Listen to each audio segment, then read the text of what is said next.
പാലശ്ശേരി സോണിൽ 12 അയൽക്കൂട്ടങ്ങളാണ് നിലവിലുള്ളത്. അതിൽ 11 വനിതകൾ നടത്തുന്ന അയൽക്കൂട്ടവും ഒരു പുരുഷ അയൽക്കൂട്ടവുമാണ് ഉള്ളത്. ഈ കാലയളവിൽ പുതുതായി ഒരു അയൽക്കൂട്ടം അധികരിച്ചിട്ടുണ്ട്. 165 പാലശ്ശേരി സോണിലെ മൊത്തം അയൽക്കൂട്ടങ്ങളുടെ ഡെപ്പോസിറ്റ് തുക 18,42,875 രൂപയാണ്. ഏറ്റവും കൂടുതൽ ഡെപ്പോസിറ്റ് തുകയുള്ള അയൽക്കൂട്ടം 95 3,14,750. അത് രണ്ടാമതായി വരുന്നത് അയൽക്കൂട്ടം 20 2,37,950. ഇത് ഓരോ അയൽക്കൂട്ടത്തിൻ്റെ പേരുകളാണ്. അയൽക്കൂട്ടം 50, 95, 20 എന്നൊക്കെ പറയുന്നത്. അത് കേൾക്കുമ്പോൾ ഒന്ന് പ്രോത്സാഹിപ്പിക്കാം. അവരവരെ അയൽക്കൂട്ടത്തിൻ്റെ ഉത്സവമാണ്.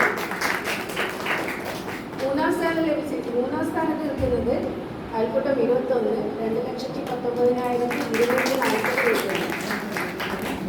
നമ്മുടെ പാലശ്ശേരി സോണിന് ബാലസഭയുടെ ടോട്ടൽ ഡെപ്പോസിറ്റ് 17,470 രൂപയാണ്. പാലശ്ശേരി സോണിൽ ആകെ 2 ബാലസഭകളാണുള്ളത്. അത് ഒന്ന് 95 കീഴിലും ഒന്ന് 72 കീഴിലുമാണ് നടക്കുന്നത്.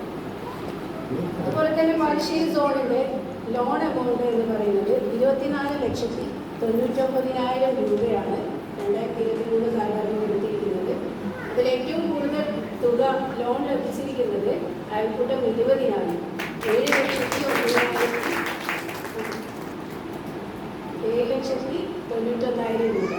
അയൽക്കൂട്ടം 95-നാണ് രണ്ടാം സ്ഥാനം. 3,50,000 രൂപയാണ്.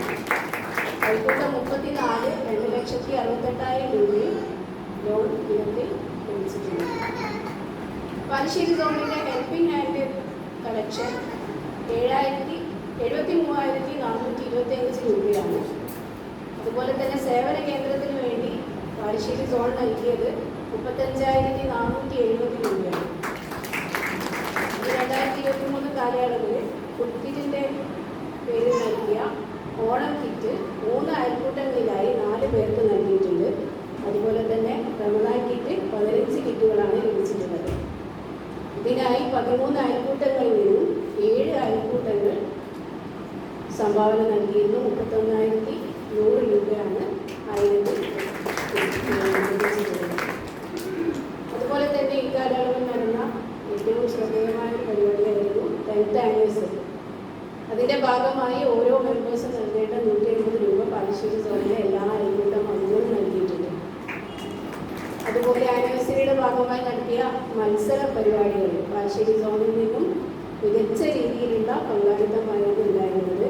അതിൽ സാഹിത്യകലാ മത്സരങ്ങളിൽ സംസ്ഥാന തലത്തിൽ തന്നെ നമുക്ക് അഭിമാനിക്കാൻ പറ്റുന്ന നേട്ടങ്ങൾ ഉണ്ടായിട്ടുണ്ട്. അയൽക്കൂട്ടം 95-ലെ ആഴ്ചത്തുൽ സമ്പത്ത് സ്റ്റേറ്റ് വിന്നറായിരുന്നു. കാലിഗ്രാഫിയിലെ ഫസ്റ്റും ചിത്രരചനയിൽ 2ാം സ്ഥാനവും നേടിയിട്ടുണ്ടായിരുന്നു. അതുപോലെ തന്നെ കവിതാരചന അയൽക്കൂട്ടം 21-ലെ ഖദീജ ഫസ്റ്റായിരുന്നു. പ്രസംഗത്തിലും ഖദീജ ഫസ്റ്റായിരുന്നു. അത് നമ്മുടെ ഏരിയ തലത്തിൽ നടത്തിയതാണ്. അയൽക്കൂട്ടം 21-ലെ ഫൈറൂസ കവിതാരചനയിലും കഥാരചനയിലും ഫസ്റ്റും സെക്കൻഡും നേടിയിട്ടുണ്ട്. കാർട്ടൂൺ രചന റാഷിദ സെക്കൻഡ് നേടിയിട്ടുണ്ട്. മാപ്പിളപ്പാട്ട് ഖദീജ ലത അയൽക്കൂട്ടം 95. അതുപോലെ തന്നെ കായിക മത്സരങ്ങൾ penalty shootout Nihala Jameel third prize നേടിയിട്ടുണ്ട്.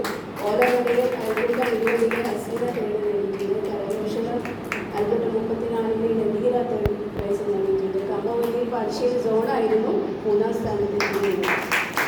യഥാർത്ഥത്തിൽ നമ്മുടെ സോണിൽ നിന്നും അംഗങ്ങൾ മികച്ച വളണ്ടിയറിംഗ്